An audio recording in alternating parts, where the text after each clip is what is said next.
Setelah 2 tahun saya periksakan, nyata hasilnya tidak membahagiakan kami dan tidak memuaskan. Ada sel kansernya di kepala. Aku nggak tahu harus ngapain lagi, Tuhan.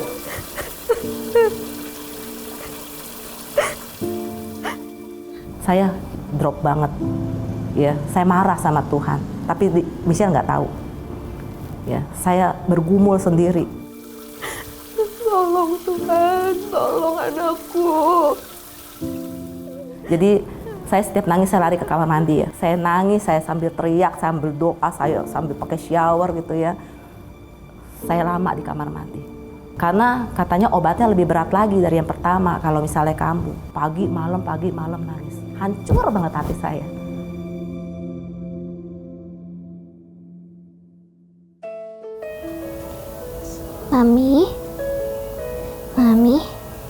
Mami kenapa? Gak kenapa-napa sayang. Syok kuat kok. Kita jalanin dulu aja, Mi. Karena kalau 2 tahun lalu Syok bisa kuat, berarti kedepannya Michelle juga bisa kuat karena dari Tuhan Yesus. Michelle nguatin saya kaget. Michelle bilang, Mami kita jalanin aja lagi. Waktu mendengar aku harus ulang lagi kemoterapi aku dari awal dan dengan dosisnya 2 kali lipat dari yang sebelumnya, itu aku sempat sedih ya, tapi respon aku udah beda dari yang awal. Karena aku udah ngerasain kebaikan Tuhan, aku udah ngeliat mujizat Tuhan sebelum-sebelumnya, gimana penyertaan Tuhan sampai hari itu. Dan akhirnya aku bilang ke mami aku juga bahwa Tuhan Yesus, Tuhan yang udah sertain kita sebelumnya, dia Tuhan yang sama yang akan sertain kita juga ke depannya. Karena anak sakit ya, sakitnya bukan sakit biasa, sakit kanker yang harus berobatnya tahunan, sehingga saya itu juga sempat mengalami stres berat. Saya juga mengalami pendarahan, tapi saya nggak mau diamkan berlarut lama dalam pikiran saya. Sampai di titik saya masih sanggup untuk minta sama Tuhan. Kan Tuhan bilang gitu kan di firman-Nya, hai kamu yang letih lesu dan berbeban berat, datanglah kepadaku, maka aku akan memberikan kelegaan kepadamu. Tuhan juga bilang, mintalah maka akan diberikan, ketuklah maka pintu akan dibukakan. Tuhan juga bilang, bila kamu ada di dalam aku dan firman-Ku tinggal di dalam kamu, maka apa saja yang kamu kehendaki, maka kamu akan menerimanya. Jadi firman itu yang menguatkan saya gitu loh. Walaupun kenyataannya uang papa habis. Beberapa minggu sebelum aku dinyatakan selesai semua kemoterapinya, aku sempat bergumul dan aku berdoa sama Tuhan gitu kayak. Dan aku bilang ke Tuhan, kalau misalkan nanti aku sembuh dan aku lupain Tuhan, mendingan aku gak usah sembuh. Mendingan aku di sini aja gitu.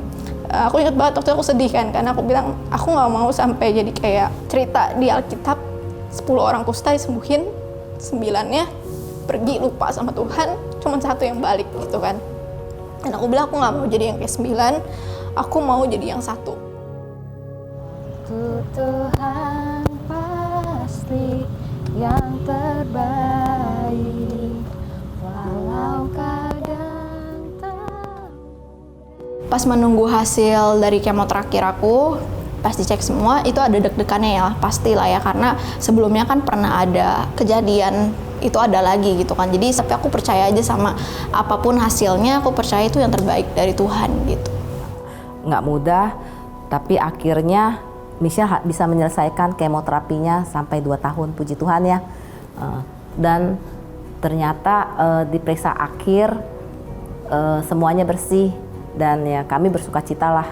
Melalui perjalanan hidup dan proses kesembuhan Michelle, saya menarik kesimpulan bahwa barang siapa yang berharap pada Tuhan, maka pengharapannya itu tidak akan sia-sia.